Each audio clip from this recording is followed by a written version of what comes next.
All right, now we are. Now I have to go back to sharing screen.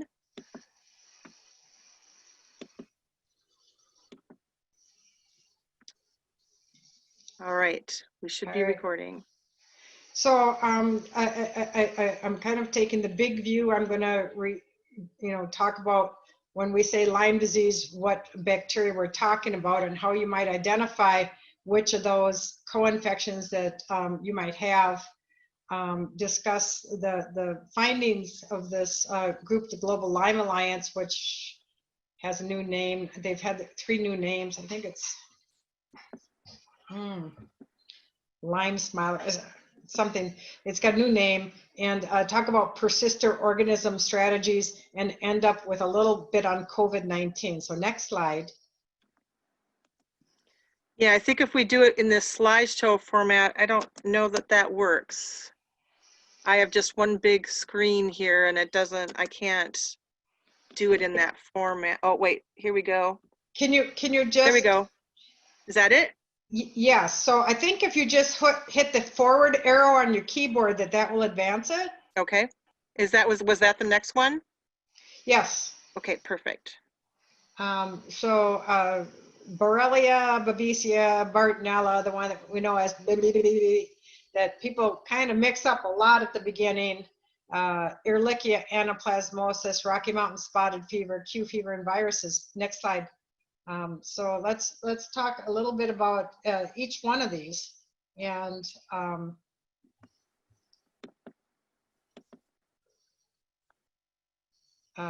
over 2 million people are suffering from this profound disability around the U.S. And I think that's probably an understatement. Borrelia has been found in every state in the Union and every continent on Earth. It's been found on a tick, on a cat, in a pyramid that's over 2,000 years old, and found in the prehistoric Iceman. So it's most concentrated East Coast, West Coast, and we're on the other coast. Next. Ugh. There you go. And keep going. So as you know, it's a spiral bacteria. So spiral bacteria means it needs a lot of energy to get around, and it can drill itself into any tissue in the body.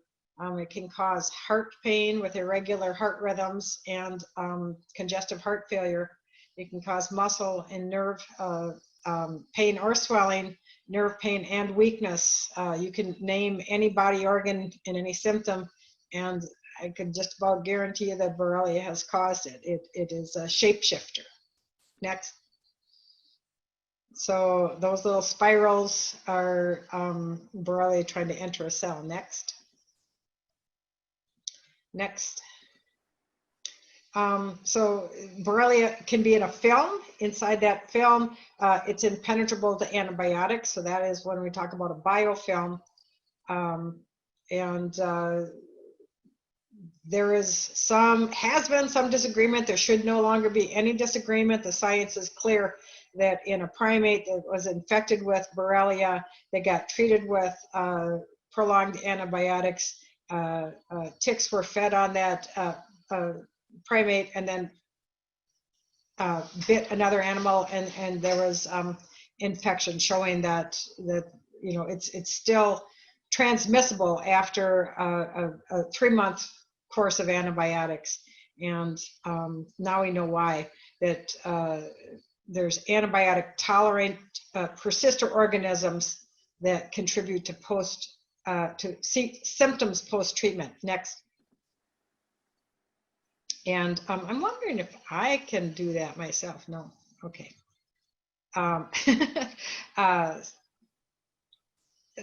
This study, stationary phase Borrelia, caused more severe symptoms in a mouse than not the stationary phase. So these are not inactive organisms, as the Infectious Disease Society of America has said for a long time. These organisms can make people really sick. Next. 10% of people that were infected report they're still very sick 10 years later. Their quality of life is poorer than those suffering with congestive heart failure. And Horowitz has identified the most important identifying symptom is migratory, moving around, muscle, nerve, and joint symptoms. Yeah, go ahead and I like that when you do that. Post-Lyme, this is called post-Lyme disease by the Infectious Disease Society of America. People that don't believe persistent infections can persist. It's called chronic infection by those who observe that it acts like an infection, that it acts just like people that are infected, and called persister Lyme by these new scientists that are trying to tread the neutral territory between people who argue one and the other, because patients are sick of feeling like they're the pickle in the middle and they're getting boinged around by both of these sides, and they say, let's get some science. So next. These are, I don't know if you can see my arrow going there. This is the spirochete, and then these are the round bodies. That Lyme can turn its head into its tail and become a round body impenetrable to antibiotics. Go ahead. It doesn't have, this is a very important point, and it's the basis of how I approach Lyme. Borrelia does not have a complete set of genes. To reproduce, it activates the host, the person that's infecting immune system, and it causes inflammation. And those inflammatory factors are used by Borrelia to reproduce. And so if we make of our cells a non-inflamed being, then it really can't reproduce. Next. So I target inflammation to decrease the dis-ease that people are feeling. And so what causes inflammation is a standard American diet of processed foods. Lack of sleep, stress increases cortisol, which suppresses the immune system, but it, leaves us all puffy. Mold stirs up inflammation exactly like Lyme likes to live in. That inflammation is caused from Lyme. Heavy metals poisons our white blood cells so that they can't function effectively, and it inflames the nerves so that Lyme can affect the nerves more efficiently. Trauma, a lot of people are better and then get in a car accident, their Lyme comes alive again. And then the co-infections, which we'll talk about next. So strategies for overcoming Lyme is to eat whole foods, nothing out of a package, 8 hours of sleep, daily exercise, even if it's just walking around the room 10 steps and take a rest. Daily meditation, because the mind is a powerful thing, and if we just get the mind to rest, it can change a lot. Connecting with others, that Dean Ornish found if you did these things, more than 500 genes are changed in just 3 months, that protective genes turn on and harmful genes turn off. There's some things we can swallow: mushroom extracts, transfer factor multi-immune, thymic protein A, vitamin C, H2 water that decreases inflammation. And then next we'll talk about the co-infections. Babesia inside the red blood cells, very much like malaria, it will pop. And then every 3 to 5 days, people will spike a fever or sweats or both. Over time, the night sweats, air hunger, occasional cough, and migraine headaches occur. Severe neck pain. I've had young people just come in, just rubbing they're fatigued and their neck hurts. That's all they have for Babesia. I don't know, I've seen it probably 30 times, and that it's not described in the literature. A vague sense of imbalance without true vertigo, and then severe brain fog. That these are Babesia infected people are some of the most disabled. In my practice, about 60% of people have Babesia duncani and 40% have Babesia micrali. Sometimes they have both. They have debilitating fatigue. So there they are in the little Maltese crosses. They're very hard to find on a blood smear. Even in malaria, they might have to look 20 times before they'll find it in a blood smear. Bartonella. It infects the red cells and the endothelial cells. So you might think that might make it look a lot like Babesia, and you're right. If it's in the red cells and it's sharing territory with Babesia, people are more sick. Endothelial cells are cells that line the blood vessels and the lymph vessels. And so people will have little bumps under their skin, especially along the extensor surfaces along bones. They'll have stomach pain, really bad stomach pain in the soles of the feet, especially in the morning. Red rashes that look like stretch marks, and easy bruising. They just say, I just like bruise from nothing. Horrible anxiety, obsessive compulsive disorder, and sudden mood rages. Go ahead. Sorry. That is a Bartonella. Next. I don't know if you can see the stretch marks there very well, but they're not in the planes, you know, so you get stretch marks on your hips, on your belly, but these will be like across the back or across the chest, in the front of the thighs, and they come and go. They don't come and stay. Ehrlichial Anaplasmosis live inside the white blood cells. So the soldiers are sick. So how can you fight an infection if your soldiers are sick? People are initially very sick, and they called me and they said they went in to the doctor and they were told they had Lyme disease, and they got put on amoxicillin, and they still are horrible. And I'm thinking maybe Ehrlichia. It lowers the white blood cell count, but also reduces platelets. So people will come in with bruises all over their body. It increases liver function tests called AST and ALT, and it causes severe headaches, muscle aches, ongoing fatigue. It's very difficult to establish from other infections, because sometimes, about 10% of the time, it can also cause peripheral neuropathy and joint symptoms.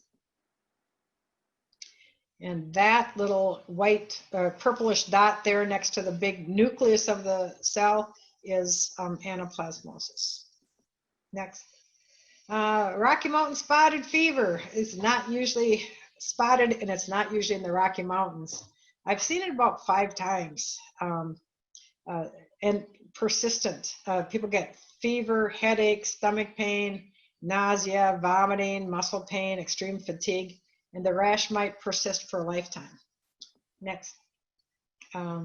That's the distribution. Look at, it's like the Rocky Mountains are much less than we are. Go ahead. And it's on the rise. So we're not sure where it's going now, but it's every year I hear more and more people with it. Next. And that's the rash, this purplish 2 to 3 millimeter, looks like, you know, little blood clots or something, but it's often in the feet, can be on the hands or the arms, on the palms of the hands. Next. Q fever is sudden onset, high fever, severe headache, malaise, chills, sweats, abdominal pain, nausea, vomiting, and chest pain. Later on, they can get hepatitis and pneumonia, and I've known somebody that died from lack of diagnosing this. They can get chronic endocarditis, which is infection of the inside of the heart valves, and it's carried by sheep and goats. So, you know, people went to visit a farm and came back with high fever. I would think about that. Next. Powassan virus, gosh, very similar. Headache, vomiting, weakness, seizures, encephalitis with swelling of the brain, and meningitis with a very stiff neck. Next.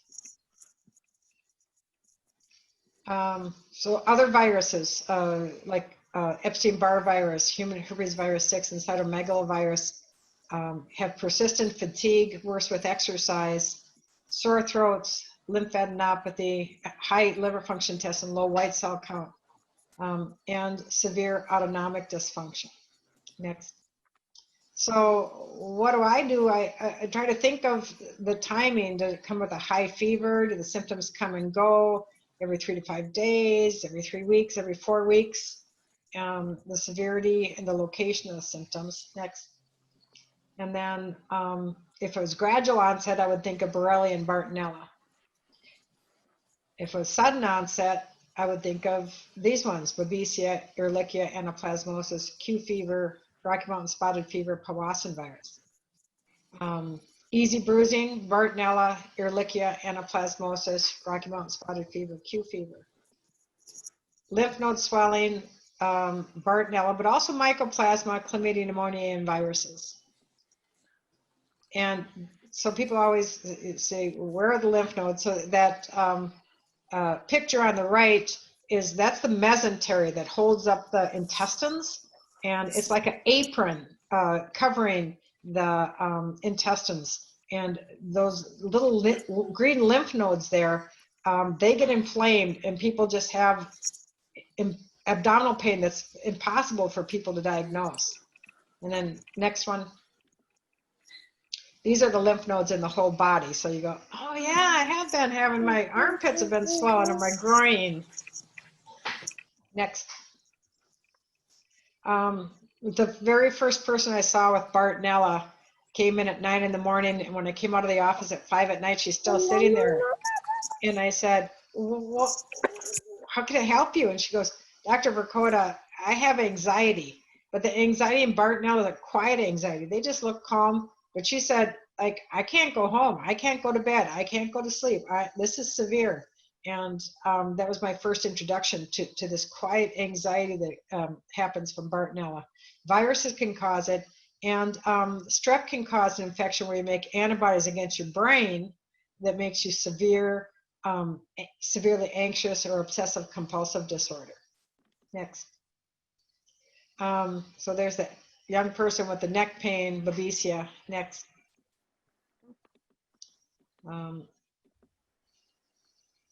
So to support healing, we fix all those things. Get people to sleep, do stress reduction, meditation. I love the app called Headspace.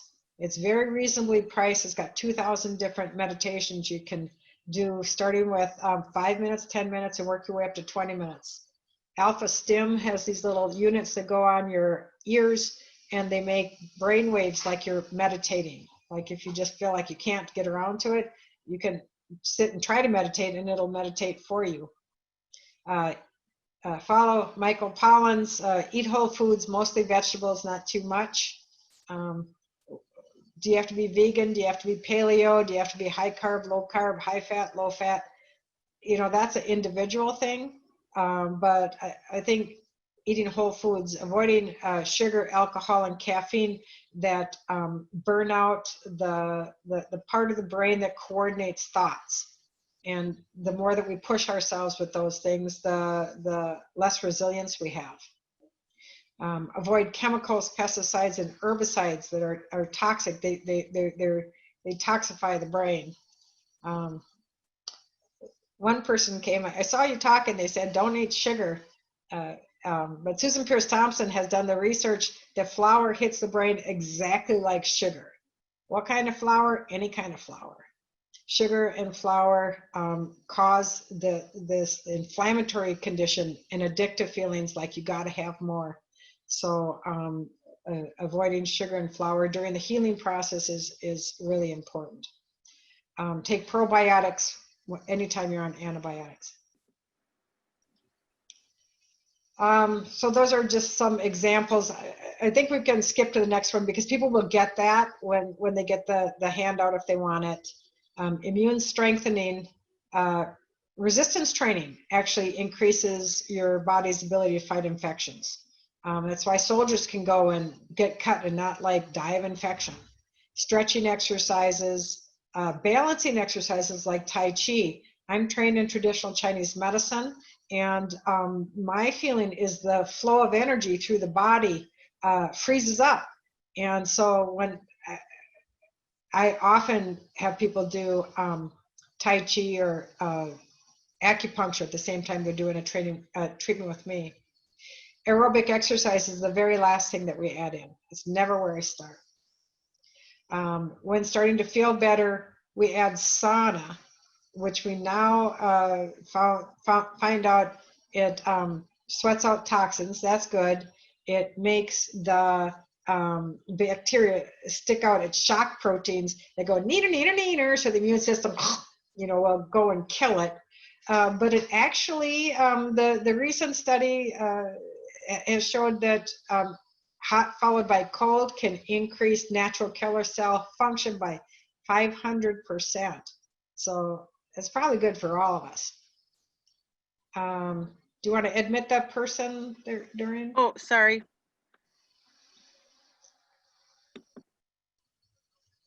The mushroom extracts, cordyceps and stamets 7 have been really important, and transfer factor multi-immune. It doesn't cause herxine. Probably anybody could tolerate it. You just start slow at 1 a day and work up to the dose on the bottle.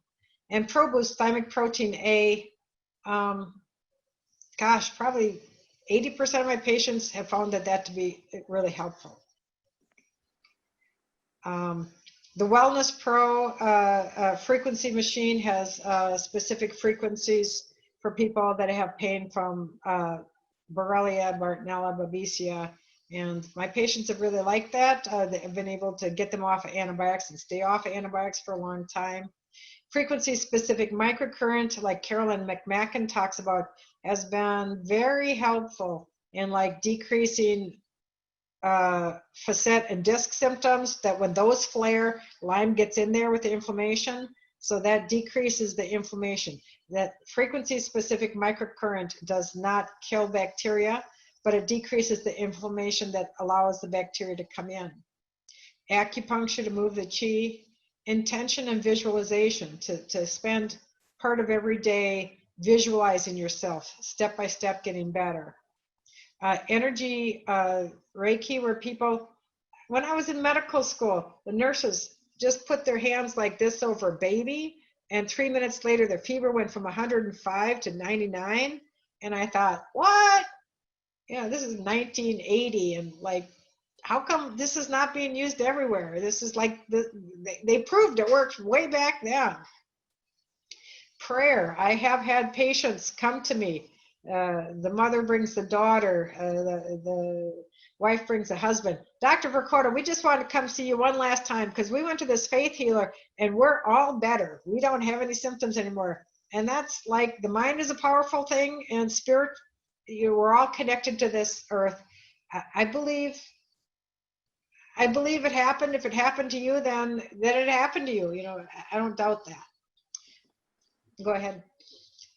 So the herbs that I use, because antibiotics rarely do a final, get rid of Lyme forever. I use the Cowden support program, the Beyond Balance, the Buhner herbs, cinnamon, clove, oregano oil, and the Byron White, and Biocedin and Somalata. So I'm ready for the next slide when you get a chance there. Cinnamon, clove, oregano oil, Dr. Zhang published in 2017, selective essential oils from spice or culinary herbs have a high activity against the stationary phase. And so Dennis Katz from Hopkinton Drug used Ceylon cinnamon, oregano, and clove bud oil in a liposomal formula to help maybe get across that blood-brain barrier and help people get better. We've been using it for about 18 months, and I just saw people today that nothing else worked. They couldn't take antibiotics. None of the herbs agreed with them, and that was like the thing that made the difference, was the cinnamon, clove, oregano oil. So, and it's just come over the counter, so you can buy it without a prescription. Next. This is the dosage, and that's a store that you can get it from. Maybe your provider could sell it to you at a better deal. $88 seems a little bit high. So I think providers can sell the same thing from Hopkinton for a better price. Next. The Cowden is a complete program. It's got a book that comes with it, and it tells you everything that you need to do to make it work. I would say that we have tweaked the Cowden support program into twice a day. You get up, you take the before breakfast dose, 15 minutes later you take the before lunch dose, and 30 minutes later you eat. In the evening, you take the before supper dose, 15 minutes later the before bedtime dose, and then you eat. Or so it's not really doing things 4 times a day. It supports detoxification. It binds out heavy metals. It supports the healing of the tissues. It's got antiviral properties as well as antibacterial properties. And I love that it rotates every 12.5 days. And they have an app that can help. It makes like a bubble. Time to swallow some more water every 15 minutes, you know. So I like that, and tells you when to take your stuff. So let's, next one. Sorry. Sometimes it just goes to something else. Next, that's Lee Cowden. That's what the herbs look like, and it's laying on top of the treatment sheet that you just check things off. Next. This is a study done by Eva Shapi. It's in vitro, so not in living beings. In living beings is very difficult research to do. The top left is a control, this yellow-green, slimy field filled with bacteria. When you add banderol, it turns orange, like it's going to die, and disappears, but the colony is still left, and active spirochetes are still left. When you add cemento only, you still have a bunch of colonies and spirochetes left, but on the far right, you've got banderol and cemento. There's like 3 per high power field, and they're not swimming like they were in the other ones. They've become unwound. They're like waving goodbye. They can't barely move. They're not motile like the other ones. Next. So just to finish off on the Cowden, I like that there is some research showing at least it works in vitro. I mean, so many times we have nothing, right? Beyond Balance, Susan McCamish is a certified naturopath and nutritional consultant, but her son became sick in his teenage years and became disabled and wasn't able to like do anything. And she used her knowledge of herbs to help him recover. And then she developed this line of Beyond Balance. Next. What's really nice about this line is it's glyceride. So a lot of people with Lyme are sensitive to alcohol and cannot take even a drop. So tastes kind of sweet, usually tolerated by children. It's very powerful. Don't take 5 drops the first time. The first week, you might just take 1 drop a day. Second week, 2 drops a day. Gradually, very slowly, work your way up to 10 or 20 drops twice a day. And it's weight dependent. And that's what those look like. Just about kids, if somebody's listening with kids, we use half dose for 40 pounds and a quarter dose for under that 40 pounds. These are books by Stephen Buhner, who describes himself as an earth poet. He's got 6 books out about Lyme and Lyme co-infections, and then about how we're all related through plants. Next one.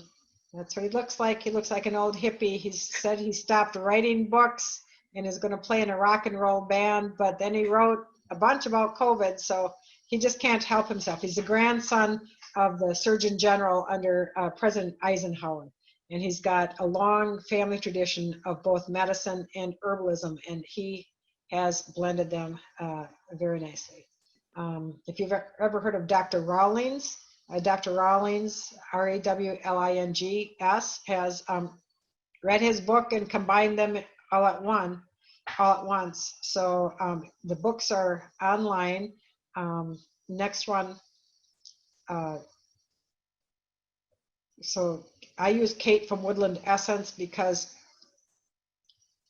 like teasel, has to be harvested from the 2nd year flower in the spring when the moon is rising, because that's the time that moths settle on teasel, and the plant has to make an antimicrobial to kill the moth or the plant will die. If you harvest it in the fall, it has none of that in there. If you harvest it from a first-year plant, none of those are in there. So Kate has actually like read the science and knows when these herbs, and it's very important about herbs when they're harvested, what part of the herb you use. So next. We started using the Ayurvedic herbs called Somalata out of Lyme and out of Lyme Plus about 2 years ago now. And there was an unblinded study, 28 out of 32 patients went from ELISA positive to ELISA negative for IgG, and their symptoms improved. And they've got like the research on that. They used out of Lyme and Divine 9 adaptogen on this study. Of course, it's not science, but it's not nothing. They taste very pleasant. They're tolerated by a lot of people that don't tolerate any of the other herbs that I've just talked about. That are the other herbs I've talked about have been used by Horowitz for probably 20 years. And so for something new, we combine that with cinnamon clove oregano oil, alternating the out of Lyme 1 month and the out of Lyme Plus the other month. And we've seen good success. Next. So we're shifting gears now. I'm going to talk about a confluence of influences that happened about 5 years ago. You maybe have heard of John Najarian. He died this past week. He was a surgeon that brought transplant to the University of Minnesota. His son played for the University of Minnesota football team, and his son's wife got Lyme disease, and she got her 1 month of antibiotics, and they said, well, you must have chronic fatigue now, just live with it. And she said, $20,000 later, she got well, but that, she's mad as hell. So she made this Lyme Foundation and had a gala and invited people. And who was sitting next to her is Neil Spector, who's just passed away recently. He actually lost his heart to Lyme disease. He's an oncologist who said, why not bring what we're bringing to oncology? Why not bring this high throughput big data analysis so that we could like do the basic science? Everybody skipped the basic science. Let's do some science. And sitting next to him on the other side was Stephen and Alexander Cohen, who are billionaires. And they said, well, what would it take? And he said, I don't know, 60 million would be good for a start. So he just wrote out a check, 60 million, there they go. And so within a year, they did this high throughput big data analysis and presented it at the Lyme conference. And one of the technical people that put that together was there. And the next slide. Some of that $60 million proved Lyme is real. Okay. People with Lyme can feel poorly after treatment. Well, we kind of knew that. Treatments can have adverse effects. Yeah, okay. Persistent organisms can occur, may be responsible for the ebb and flow of treatments, ebb and flow of those with symptoms and post-treatment Lyme disease. So I was really counting on that $60 million, and I hope it still brings us something. They did high throughput big data analysis, 4,366, and I have a different number on a different slide. This is the true one. And some things came out looking like they might possibly work. Disulfiram, methylene blue, and cinnamon clove oregano oil. Next slide. So some of us clinicians are not willing to wait as patients suffer for years and years until 20 years from now all the double-blind placebo-controlled trials are in, if they ever get published. Because if there's no money to be made, disulfiram's dirt cheap. If there's no money to be made, nobody's going to do the research. So what empirical physicians do is we read the science, think of what might work, we try something and observe how it goes, and then we tell other physicians and they tell us how it went with them, and then we refine the approach and repeat it. And some people say, is that like I'm a guinea pig for you? No, it's just that we're all in it together. That we're all in it, that we have to bring together all of our observations and intuition. And if I recommend something for somebody today, I recommended disulfiram to be considered. And this person came back almost in tears. I don't want to take disulfiram. Fine.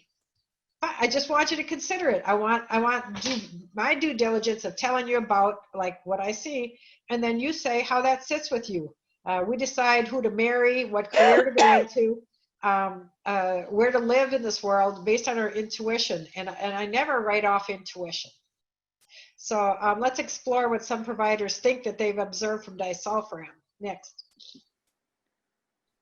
It was first discovered in the late 1800s to vulcanize latex, and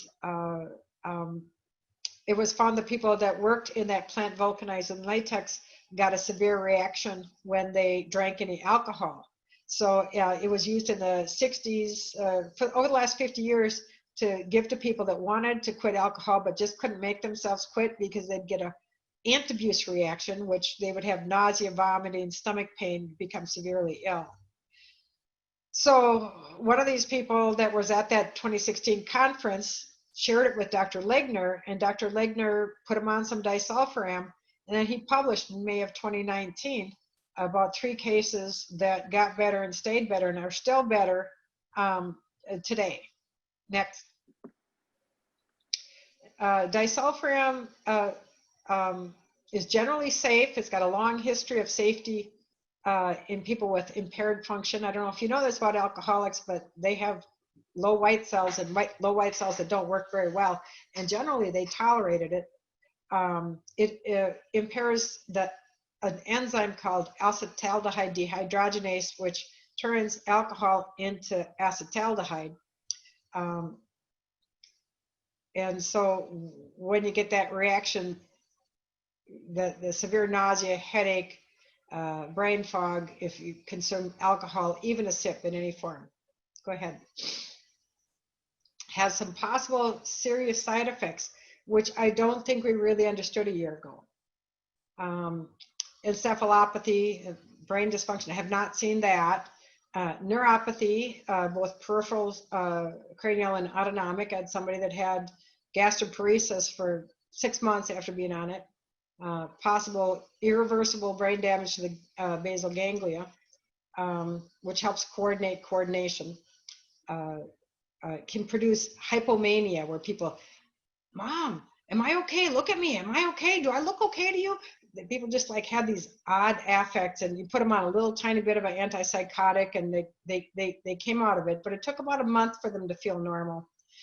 Depression, psychosis. People with a history of bipolar disorder felt really good when they were on it, but they like crashed when they came off of it. So like we've learned to not put people on it suddenly and not take them off suddenly. It can raise the blood pressure. Next. So in my practice, we've had 127 people since 2019 and 2020 complete the trial. About half of them reported their symptoms are gone. They have no symptoms left. And of those people, we've had 5 relapse after having total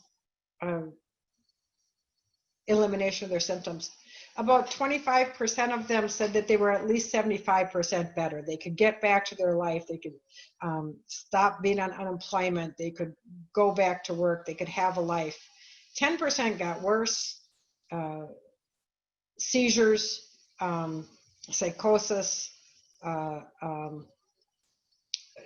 significantly worse. Early on, when we were just at a small dose, which, that's very unusual from the literature. 15% were mostly unchanged. Maybe like their brain fog was better and their headaches were better, but their joints were still bad and their fatigue was still bad. They didn't think it was worth it. So we have about 75% of people thought that it was worthwhile. We have 6 people that have Lyme Parkinson's. 3 of them got way better, got to go back to driving and working, and 3 got worse. Like, I hate that, take it away. 20% had some degree of neuropathy. 1 was severe. 4 out of the 127 had a severe mental disturbance enough that they needed to start a medication. But another 4 didn't start medication, but just got comforted by family members. So as Dr. Ligner says, it's a game changer. You know, I just about put myself out of business because 50 people that needed to see me all the time don't need to see me anymore. Yay. But some people got sick from it. So you have to watch it really close. I hired somebody that just calls people, very available. Every 2 weeks we check in with them. We do labs every 2 weeks. They do not advance their dosage until we have talked with them and make sure that they're doing okay. As long as they're herxing, they do not increase the dose. They might back off and do things to support the detox system. I want to say this was not a research project. And so a research project is when you get permission and you do informed consent and you do a prospective study about what's going to happen if you do something. We gave people the literature showing what happened with Dr. Ligner's patients. We gave them the choice. We said, we don't know. It might make you better. It might make you worse, but people are desperate. That they're so sick of antibiotics. They're so sick of taking a handful of things 4 times a day that they were willing to try, and so we went very slow. What got better? People always say, what got better? The achiness got better, the brain fog got better, the sleep got better, the energy got better, and the overall well-being. Headaches got better. Next. Before starting Disulfiram, we have to open up the detox pathways so that people can detox with milk thistle, NAC, alpha lipoic acid, and methylation support. If people aren't having 2 soft bowel movements a day, we have to do something to make sure that that happens. Get people to drink 2 or 3 ounces of water every 15 minutes, much more likely to hydrate the cells and push out the toxins than drinking 8 ounces all at once. CBD oil we found to be very well tolerated. 15 to 45 milligrams of organic CBD oil 2 to 3 times a day helps pain and sleep, and then they can get off the other drugs that can interact. Alcoholics didn't have to avoid vinegar, but our patients, if they get a pickle, a mustard, they will have a reaction that'll put them to bed. I've been pretty surprised. So we avoid alcohol and vinegar. These are some drugs: Wellbutrin, Buspar, Adderall, Ritalin, cocaine used in dental procedures. Next. Drugs that are known to have adverse effects when used concurrently with Disulfiram is that your levels might increase or decrease or do the same. So be sure to work with your provider to look at all your medications and say, well, I'm just taking this for sleep. I can use something else for sleep. Or no, I will be in a mental ward if I don't take this. And careful consideration of the risks and benefits. And if you can't get off those things, maybe Disulfiram's not the treatment for you. Next. So who should not take Disulfiram? Those who might get exposed to alcohol. I'm pretty cautious in teens and 20s. There's some people that haven't been outside the house because they're so sick. They have not been to school and they're not going to drink. But I just say that you can't, not one sip. People with elevated liver enzymes, people with a history of psychosis. Ligner said that there was only 4 cases. I can't see the rest of that. I think 6 cases, no, it's 8 cases reported between 1996 and 2016. But then if that was true, how could I see 4? Well, people don't report it, I suppose. So history of seizures, I had somebody that had history of childhood seizures, failed to mention it to me because she didn't think it was important, but she had seizures taking Disulfiram. If people already have peripheral neuropathy, you might not want to use Disulfiram. Impaired balance, because that's also means the basal ganglion already has some toxicity, and that might be a risk not worth taking. Severe uncontrolled high blood pressure, heart disease. Next. Sorry. Come back here, little thing.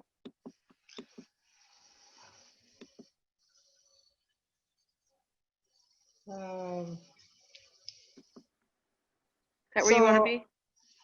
yes. Okay, sorry. I think we just talked about that. Can switch to the next one.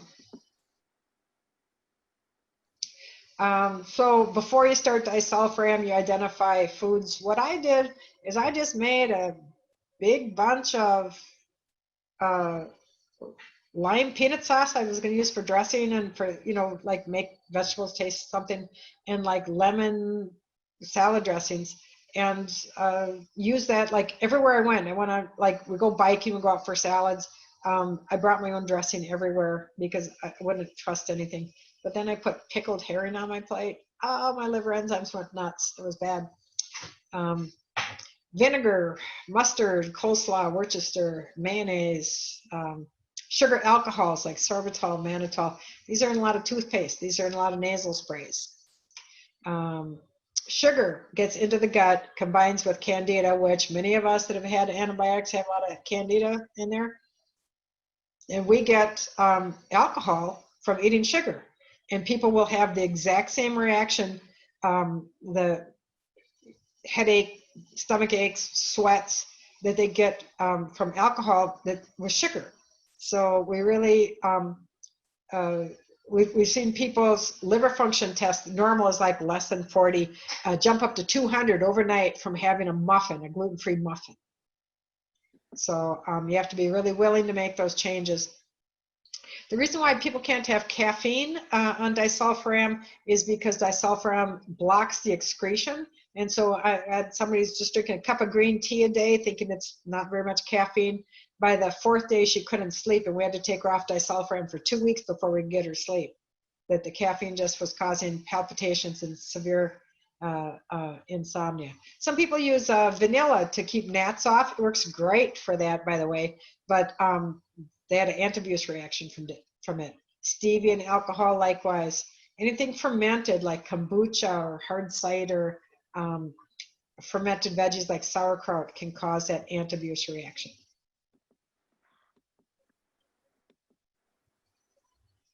So there's a liposomal form of Disulfiram that I didn't really understand what its role might be, because Disulfiram's already fat soluble.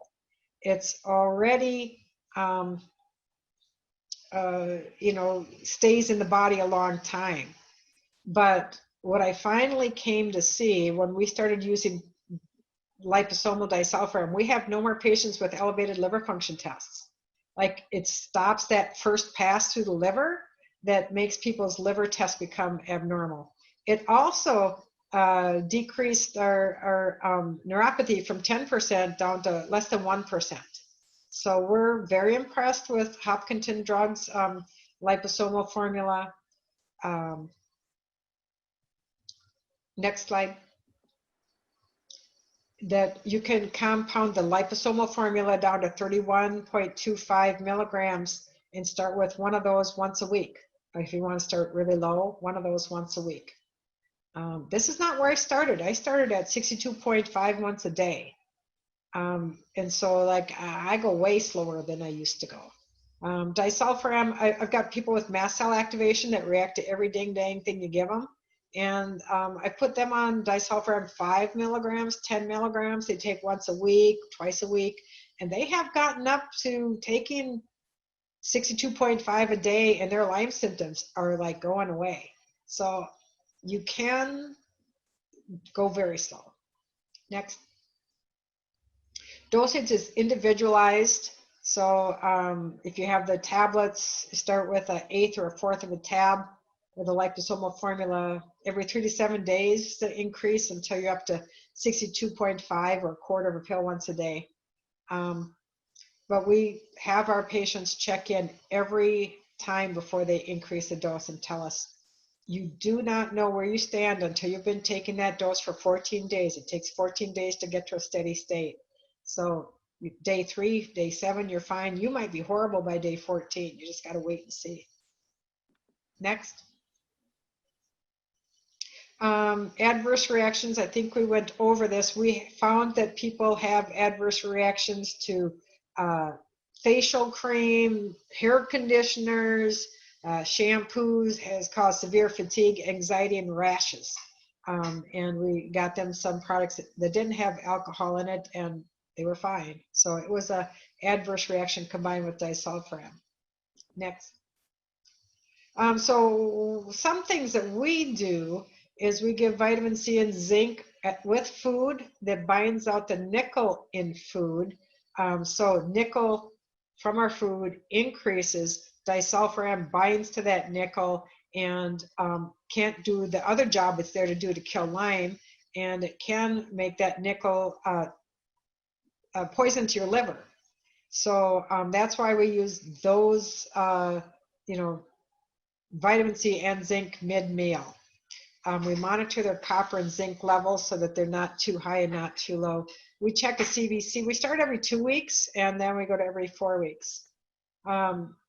It's been very effective in those who had recurrent symptoms after stopping herbs and antibiotics. And it may kill the persistiforms and may lead to long-term remission of Babesia, Bartonella, and Borrelia. Oops, where are we at? All right. So studies are still pending. Brian Fallon is doing a study on this right now, so I'm hoping that he's going to present at the ILADS. I mean, he should be about done with it. He was going to give everybody 500 milligrams a day. I don't know how that came out, but I'd be interested to hear from him because, boy, that would have never worked out in my patients. They just told me right away, no, stop, too much. So next slide, I think. So I'm going to go back for a second. There is a website called disulfiramforlyme.com, and you can go there, and there's a very good interview. There's 2 different interviews with Dr. Kindelayer, who has a practice very similar to mine, and he talks about how he manages dosages, how he manages detox, what he does to support detoxification. And the longest anybody was on it in my group was 9 months. He said he's got people on it still 12, 18 months later. He said, look, this is given to alcoholics for years. I just go very slow, and we have made symptoms go away that nobody else has made go away. So it's not a walk in the park, but 50 people that were seeing me all the time, 3 times a year, 4 times a year to kind of get control of symptoms are just better and don't need to see me at all anymore. So I'm pretty excited about that. Like, my goal was to be able to retire. Like, okay, like, you all get well. See you later. Not everybody, but a lot of people did. Next slide is about, so got somebody else in the waiting room there. Methylene Blue. Methylene Blue was also discovered in the late 1800s as a clothing dye, but it was found that it worked to put malaria in remission, that it can penetrate into red cells and help people. So Dr. Horowitz had been using it since this high throughput big data analysis came out, and he used it in his double dose dapsone people that got toxic from that drug. And he thought it was really helpful to Bartonella. It may kill the persistent forms of Borrelia and Bartonella more than any other antibiotic.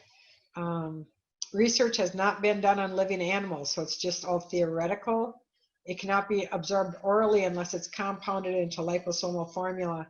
Many clinicians have tried it in combinations with other antibiotics. In the next slide, this is one West Coast physician, Marty somebody, I'm not going to say his last name. This is how he uses it with these combinations of antibiotics. And he's found that it works better than anything he's found. Because Bartonella is just the bane of my existence. It is just such a hard bacteria to kick. And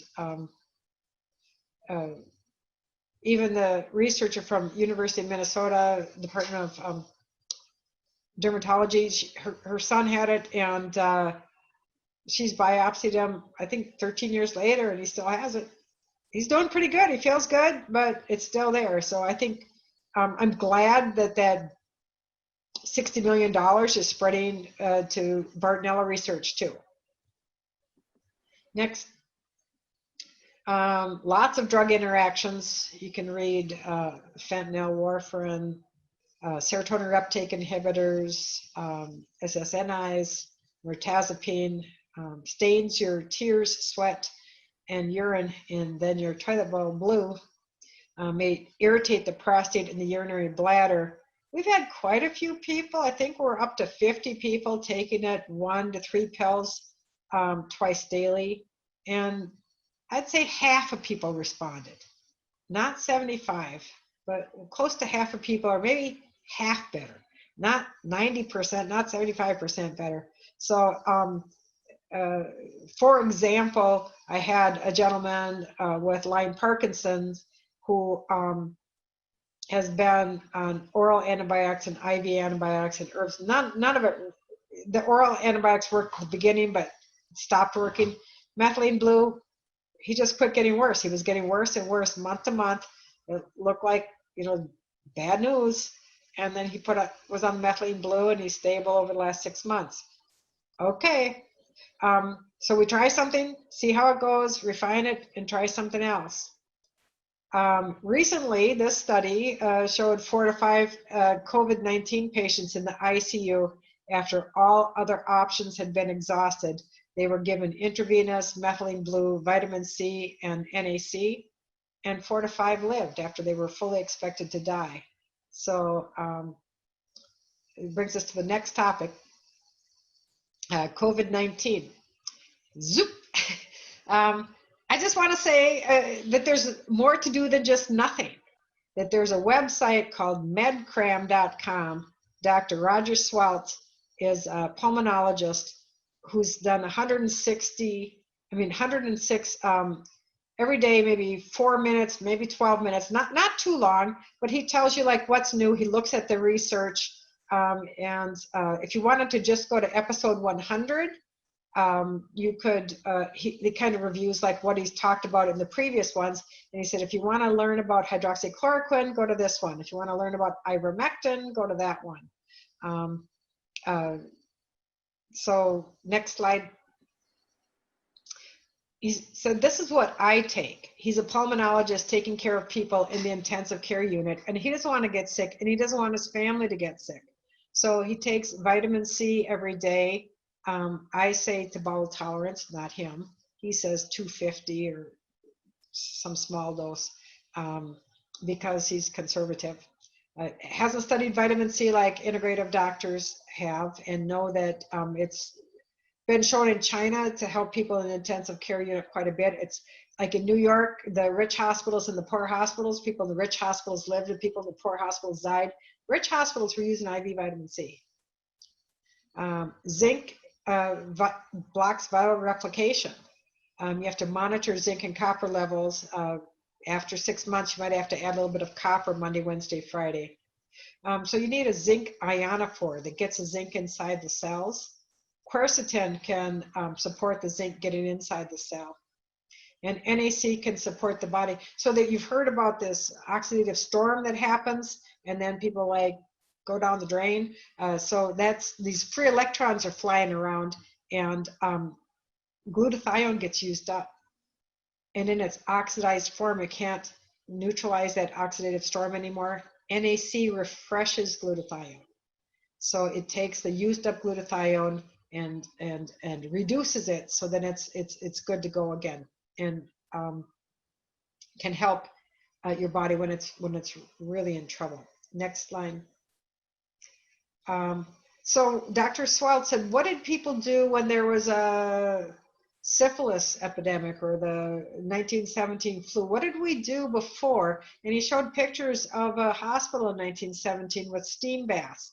People would stay in there till their lips sweated, and then they'd put them in cold water for a minute, and then hot for 3 minutes, and then cold for a minute, and then hot, and then cold. And now somebody's actually done a study showing 500% increased natural killer cell function. And that is on Dr. Swalt's medcram.com website. Caution, of course, in those with heart disease or if they're fragile. COVID-19 early intervention. Dr. Horowitz published 2 case studies of people that were extremely short of breath.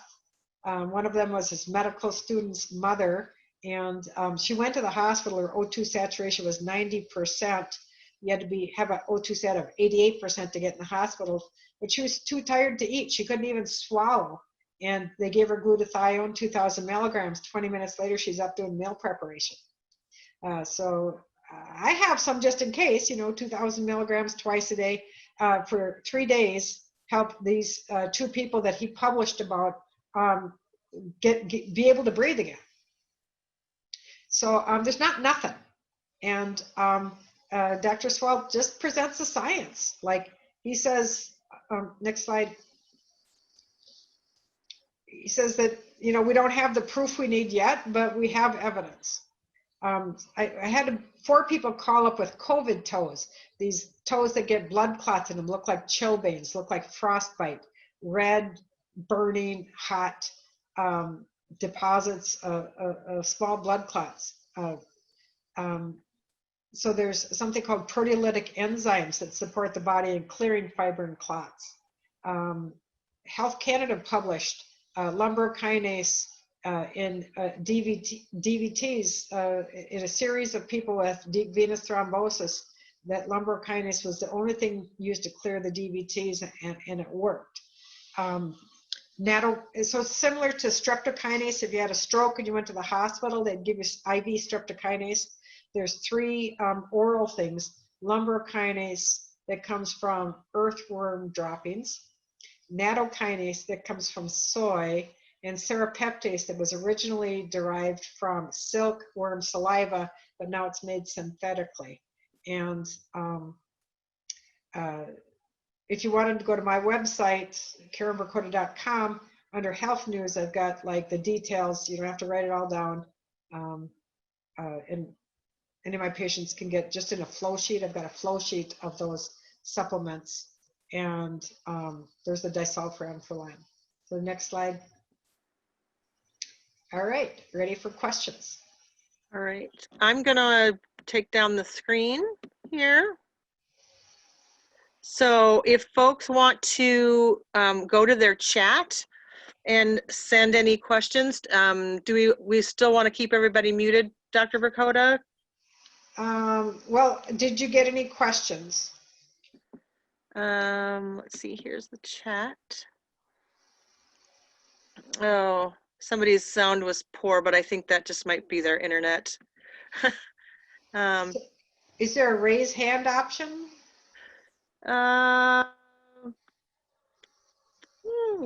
Everybody can put their screens back on if they want, and then you can call them out and they can unmute themselves if you want to do it that way. But I can only see like 4 people at a time. Sure. Are you on speaker view or gallery view up on your right-hand corner? Right-hand corner. Right, yeah, upper right. So at least that's where it is on mine. All right, that's gallery view. Okay, so. Can you see everybody, more people now? Yes, I'm seeing more people. Okay. So if somebody has a question, you can unmute. Okay, I think I have to.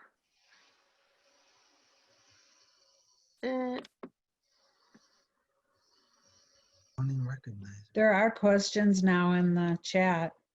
Okay, why don't you read oh, there you go. All right. So what I have here, are these supplement treatments useful for chronic fatigue syndrome? The supplements that I would have been talking about are specifically designed to help with chronic tick-borne infections. And there are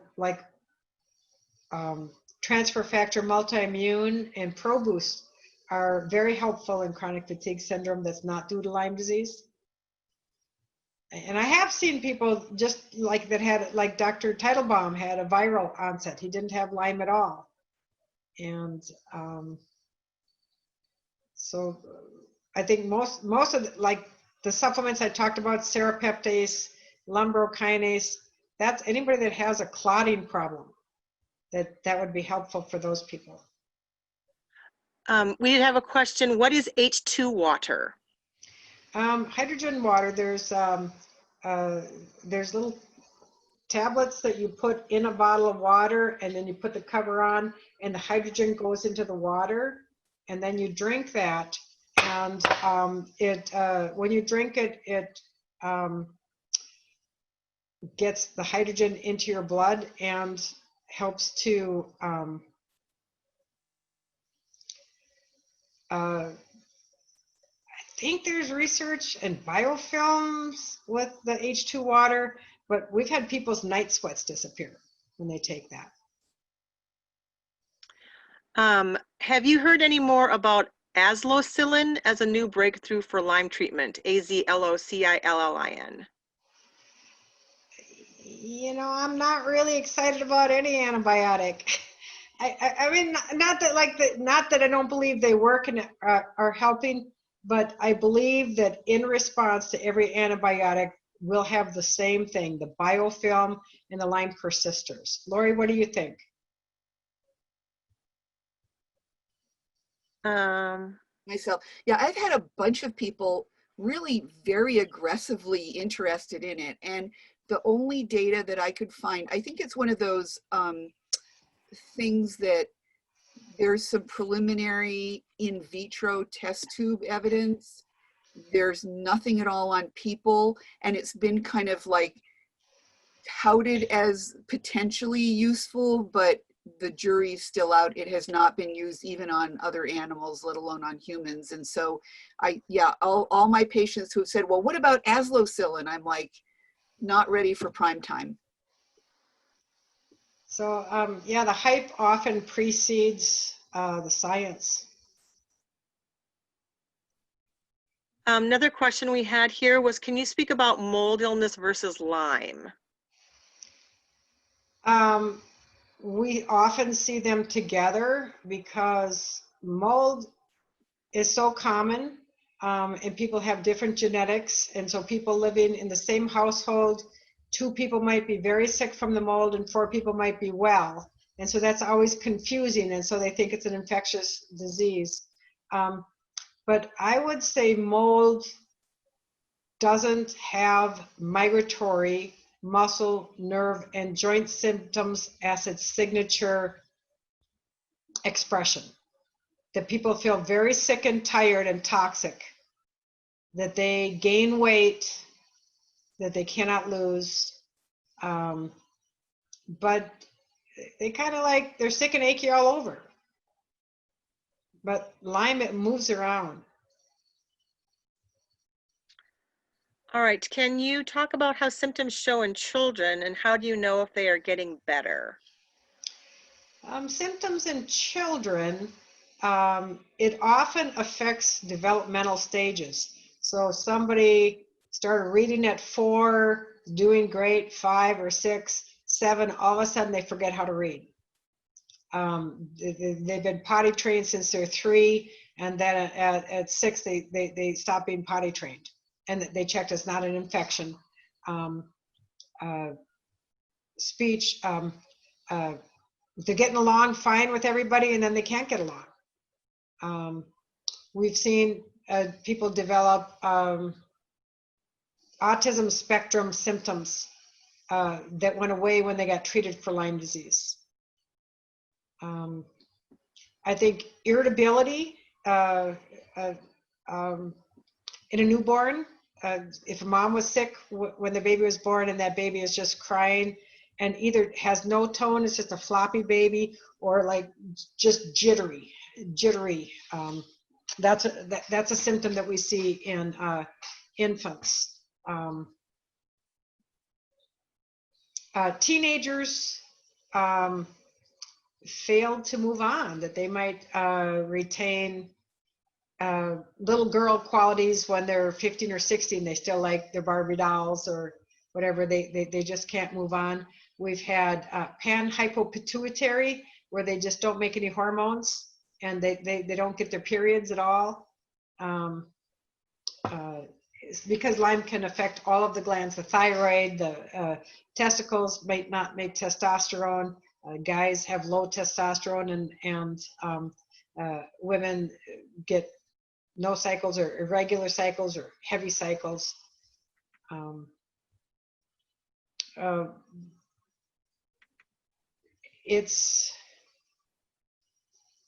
It has to be considered in children that were doing fine and all of a sudden aren't, and didn't have any adverse activity happen to them. If they just are all of a sudden anxious for no apparent reason, and they used to be outgoing, they love sports, now they're just like sitting home worrying all the time. You treat Lyme disease and they get back to their sport. Awesome. So another question, are these supplement treatments useful for chronic fatigue syndrome viral onset? No, except for the two I mentioned, transfer factor multi-immune and ProBoost. I would take a different approach if it was viral. Dr. Teitelbaum, in his book From Fatigue to Fantastic, has some, really good antiviral ideas like Lauricidin. I like the Biocidin series for viral onset. I think that has some antiviral properties. Certainly, Stephen Buhner's book has lots of antiviral ideas there. How do you take essential oils, and can they be taken with disulfiram?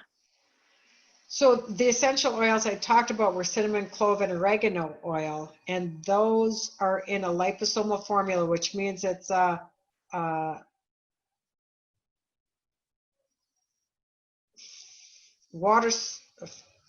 soluble outside and a water soluble inside. So that's couched inside of this formula, and that's how it gets like into the stomach and in across the blood-brain barrier. If people just rubbed it on their skin, it's or if they swallowed it, I don't know that they're going to get the same results. I'm not trained in essential oils. I've had people that liked the essential oils, that it was really helpful to make them sleep or make them relax or make them digest things, to help with their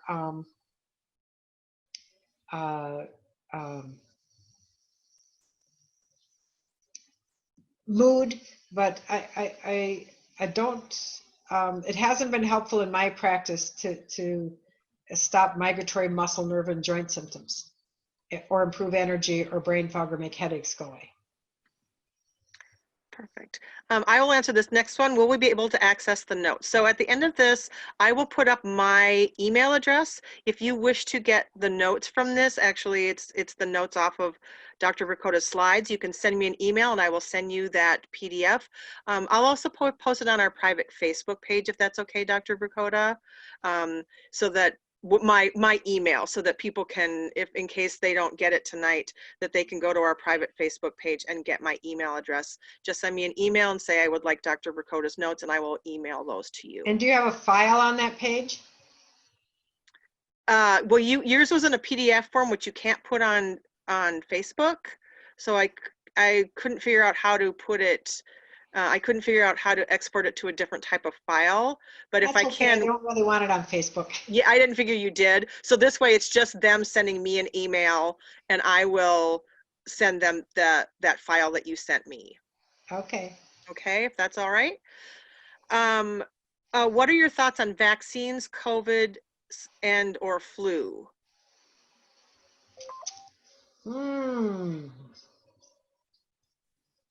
Well, I want to still be alive tomorrow, and I think if I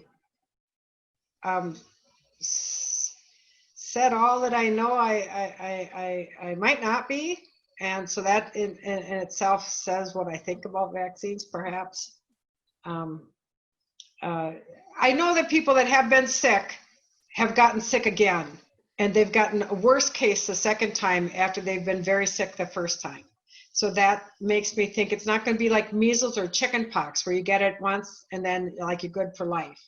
That this virus does not have the qualities to it that make it seem like it's going to respond to the to a vaccine. I'm listening. Like, yeah, America needs to open up. We need to get something happening. We need something, but I don't think, from what I know about the virus, that it's going to be an easy fix. It's going to be very temporary, and they're not doing safety studies. It's going to go before people that get it are going to be in the safety studies. I think the virus is going to mutate itself out of existence, and that's usually what happens with these viruses, that they come along and then they go. We had somebody come and talk to us in our holistic medicine group about flu vaccines. The American Academy of Family Practice Journal said the vaccine from the year before didn't decrease incidence of flu, didn't decrease hospitalizations from flu, didn't decrease death from flu. So it seemed, from what they talked in their journal, that every other year was a good idea to get a better boost. I don't know about that. That the person that talked to us said there's a homeopathic called Influenzium that you can put under your tongue once a month. And so a lot of people have been doing that and seem to be doing pretty well with that. I'd say that my patients with suppressed immune systems, when they get the flu vaccine, they get very sick from it. So I believe in informed consent, that everybody should talk about it with their own physician and decide whether it's, what's the risks and what's the benefits, and if it's good for that individual. If I have somebody that says, I take it every year, I do great, I never get sick, I say, go for it. And if I have somebody that said, I was in a wheelchair for 2 months after the last time I got a flu shot, you think I should get another one? I go, probably not. And then somebody did ask, is there some specific things that Lyme patients should look for in terms of COVID? Well, that's a very good question, because Horowitz and some other New York doctors were on a webinar, and they said that people that are taking the stuff that you take for Lyme disease, the nutritional supplements and the herbs and such, they weren't getting very sick. That they'd have family members that were in the hospital and at death's door that had been previously healthy, and here's this person that was dependent on that person, be the last one standing in the household. So like, the immune system is already revved up and ready to go after this virus, it seems like. Lori, in your group, you have a bunch of people getting really sick from COVID? I haven't actually had anybody that's been sick from COVID. Of overlap between some of the things that have some evidence to help with Lyme and tick-borne illness, like Japanese knotweed, a lot of things that have overlap with mast cell activation syndrome, like quercetin, and just all of the immune enhancing things like you've talked about, the sleep, the diet, staying within your energy envelope. I mean, I think what I've heard is that often our patients are less likely to get sick, exactly like what you say, because they're already doing a lot of the things that are protective. And there's a reason that America's #1 in COVID is because we have such a pro-inflammatory lifestyle. And that when, people are not eating flour and sugar and getting 8 hours of sleep and staying well hydrated, they're taking themselves out of that high risk category. All right, so another question here. Can erythema migraines show up again years later, or is it a new infection? And could regular vaccinations cause a flare? Kind of back to the vaccine thing. Yes, erythema migraines can show up. You all know I've had it like 19 times. I had the rashes for 3 years. 3 years. When I took Disulfiram, they went away and stayed away. Have never come back. So there's something called erythema migraines multiform, and you get those rashes all over your body.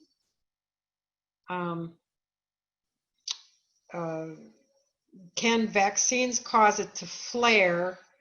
anything that triggers inflammation can cause Lyme to flare. So vaccines work by causing a flare of the immune system. So I haven't seen that in my practice, but it's certainly possible.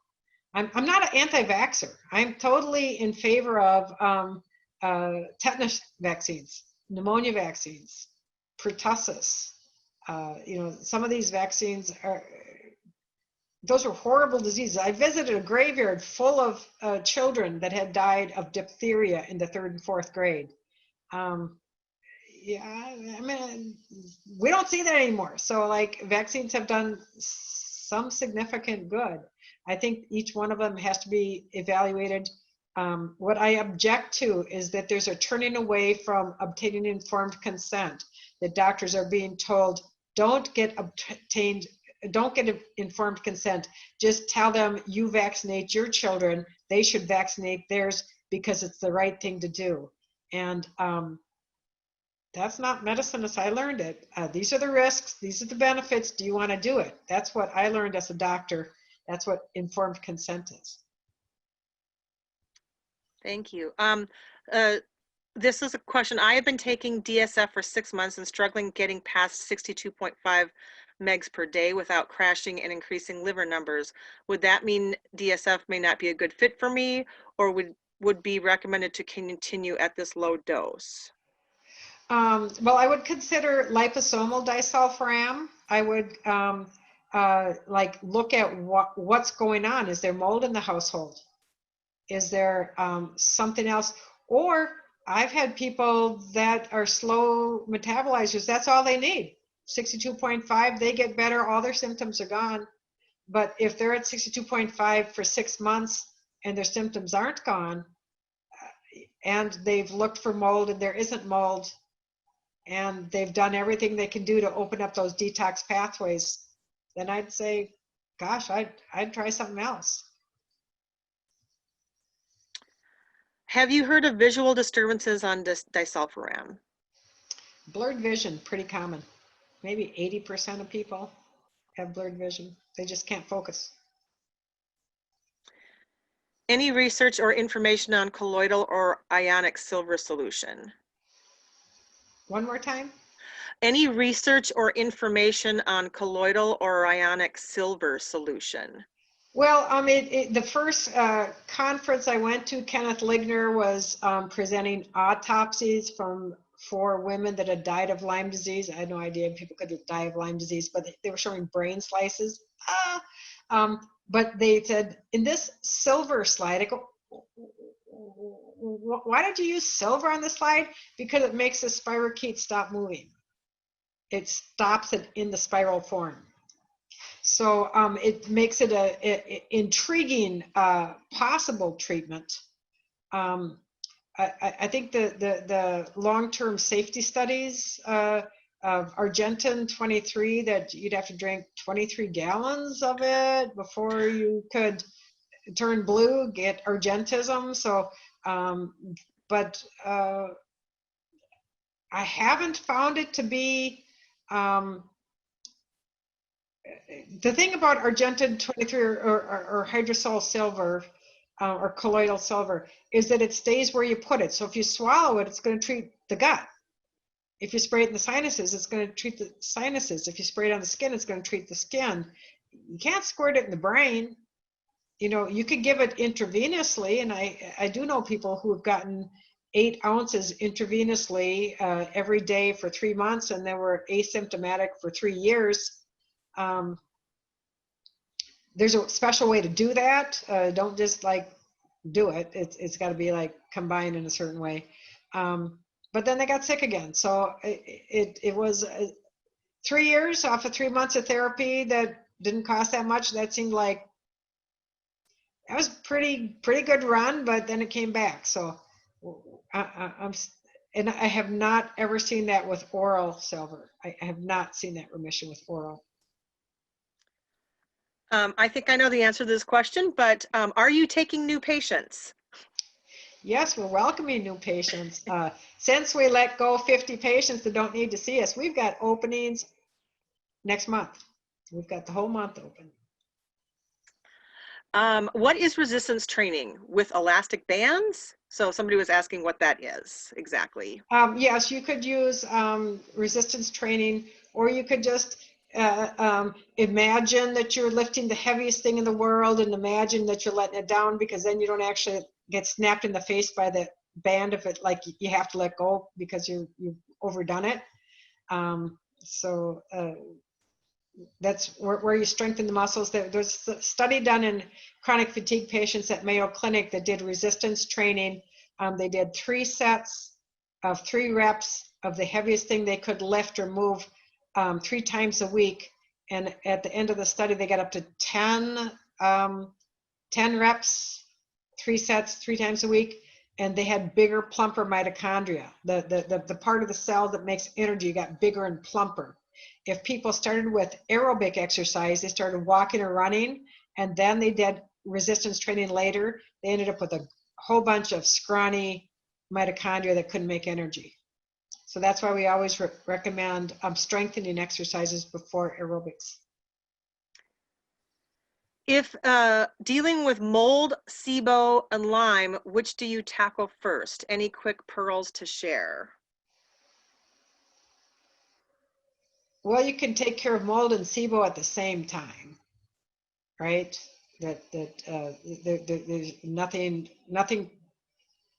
I guess SIBO constipation, you can't give binders, right? So you have to get things moving through first. There was a very good video on YouTube on abdominal massage that helped with gastroparesis. So you just enter gastroparesis, abdominal massage. So that could really help people with SIBO. But SIBO is hard. I guess it would be SIBO, mold. What's the other 2? Mast cell activation. She said mold and Lyme. She said there was Lyme, SIBO. Yeah, Lyme would be first, but mast cell activation, if that was in the mix, that would have to come first, because people with mast cell activation can't take anything. So you have to settle that down with the Annie Hopper DNRS, dynamic neural retraining system, or the emotional freedom technique, where you like, when I start sneezing, I'm driving, like, if I keep sneezing, I'm gonna like die. So I'll just say, you know, even though you think that dust is really dangerous, it's you know, it's the sneezing that's going to kill me. And usually one time of going through the tapping things, I'll just stop sneezing. It'll just shut down allergies just so quick. So yeah, that's right, Katie. I do have a couple things about vision. One was how often do you see vision issues with Lyme, and specifically vision trailing? And then another person asked, back to the blurred vision, does it go away after stopping treatment? I've been on DSF since February, working very slowly up to 360 megs a day, and started having blurry vision and tingling feet. Blood work is fine. I've backed way off my dose, but haven't stopped. So those were 2 separate questions from 2 different people. The blurred vision has always gone away in all of our patients on Disulfiram. I don't know what trailing vision means. Yeah, it says vision trailing. So seeing trails after things? I haven't heard of that. That's a new one on me. Okay. I think the only other one was someone asked about bee venom therapy. What were your thoughts, and could this become a bigger treatment in the future? Well, I'm not trained in bee venom therapy, but I do have 10 different patients that are on bee venom therapy on their own. There's a Facebook page that tells people how to do it. And they say that, I mean, I've seen them, like, they were so sensitive, they couldn't take anything. They couldn't take antibiotics. They couldn't take herbs. I couldn't get them better. There's things that I could help them with, and they came to see me about those things. But they recovered from migratory muscle, nerve, and joint symptoms. They recovered from Bartonella rashes. They recovered from the subcutaneous lymph nodes. Those things went away. So that's interesting to me, but studies are needed. it's out of my comfort zone to recommend something that has a death as a possible adverse effect. An allergic reaction with anaphylaxis as a possible adverse effect. I went on the Facebook page and people were saying, oh, I'm doing a bee sting and my tongue is like twice the normal size and my face is puffed out, and what do you think I should do? And I'm thinking EpiPen, and they go, oh no, that's normal. We see that all the time. Just put some ice on it. I had to leave. I was scared. I'm a risk taker, but can't breathe is like a line I don't want to cross. Going back to the vision issue question, the person wrote maybe convergence insufficiency. Oh gosh, I don't know if I have any patients without convergence insufficiency. That like one time they can focus, the next time they're like, you know, so that they just can't. The muscles in the eye that make us focus are much, you know, muscles in the hands get weak, the muscles in the thighs get weak, the muscles in the eyes, they can do it until they can't, and then they're done. And they might be reading for 5 minutes and then they're done. They might, you know, be able to read an hour and then they're done. But once they're done, they just have to rest that maybe for 2-3 days until they can do it again. Marion Rubenfeld was a dear neuro-ophthalmologist that has retired. So there are other neuro-ophthalmologists in the Twin Cities, but people with convergent disorder should be seeing a neuro-ophthalmologist, and that they can get lenses for their eyes that can help them to be able to, prism lenses can help them focus. And it looks like we have one more question. Does ozone machine in the home work like diffusing thieves oil? Ooh, don't inhale ozone. And when people talk about ozone therapy intravenously or insufflated rectally, that is not the same as inhaled ozone. Inhaled ozone is dangerous and can damage the lining of the lungs permanently. So they're using ozone for mold. What are they using? It just said, does ozone machine in the home work like diffusing thieves oil? Well, I don't know that the answer to that is known. There's probably been no studies on that, but they put a ozonator machine in the co-op, and they ran it every night to get rid of the mold. And within 3 days, everybody had a cold. And these are people that didn't get sick. And so they said, get that out. And then it took them about 2 weeks to get their immune systems back to like they were before. So ozonators are not supposed to be run when people are in the house. If you run an ozonator machine, you open up the doors and you aerate it out before you come in. That's mold is a big issue. I don't know if guys know about the Better Health Guy, Scott Forsgren. If you have not seen the betterhealthguy.com, you got to see the Better Health Guy. He episode 122, he did an episode with Neil Nathan and 2 other doctors on mold. And it's a quite good episode. He's got like really good new information about ways that you help each mold toxin detox. So not just the binders, but specific foods, specific supplements that help the liver to detox. Well, thanks for joining us all tonight. I just had a lot of fun. I'm just really glad that you're all here, and hope we can get together in person sometime in the next year. But you guys are doing a great job. I'm trying to unmute everybody so we can clap for you. So everybody unmute themselves. I think you should be able to unmute yourselves. Yay, look at, they're all unmuting themselves. Yay! Thank you, Dr. Vrchota. Thank you. Thanks, Dorian. Well, Dr. Vrchota, that was awesome. So like I said, on the chat, I did put my email address. Otherwise, why? Oh.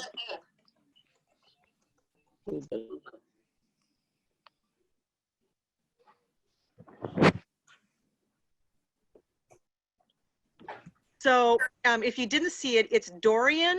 Everybody's got a pencil there. It's Dorian, D-O-R-I-A-N, period, Chalmers, C-H-A-L-M-E-R-S,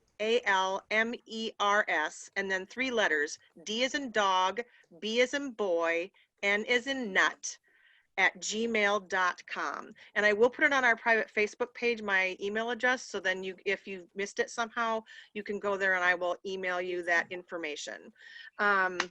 Dr. Vrchota, thank you so much. This was so incredibly informative. We do have 2 more presentations coming up this year. In October, Tim Montag from Alexandria, from New Hope Healing and Health, will be talking about the ILADS conference. So he was going to be sharing that with his patients. So he agreed to share it with all of us at the same time. So if you want to know what happens at ILADS this year, join us for the second Tuesday in October. And then in November, we'll have Dr. Rodofsky, who will be talking more about COVID and other wonderful, I know she'll have lots of great information to share with us. So we'll have Dr. Rodofsky in November. We will be posting as soon as we can, if this recorded, onto our website, Dr. Vrchota's thing. We also did just make a little prevention video that we hope to have out here soon. We would really love it if all of you, if you see it on our Facebook page, we'll also email it out to whoever's on our e-blast list. If you can share it to your social media pages, one of the things that we want to make sure that we're doing is we don't want other people to end up in the situation that the people who are sick are. So if we can get some prevention tips out there to these people and know, so that they know what they should do if they get bit by a tick, that would be great. So just putting that out there for you. And Gail or Anna, is there anything else that I think you're on mute, Gail, but is there anything else you want to say? I think we're good. I know it's getting late and it's been really wonderful. Thank you. Well, thank you so much. One more big round of applause for Dr. Vrchota. Thank you. Thank you all for coming. We were so happy to have you here. And if there's any other questions, Nick and my phone number is on the website. Give us a call. Thanks, everybody. Buenas noches. Buenas noches. Buenas noches. Thank you. All right. Stay safe, stay happy, stay healthy. Will do. Yeah. Somebody's singing. I think we got some country music in the background. That's me. All right. Thanks all. Good to see ya. Good to see everybody.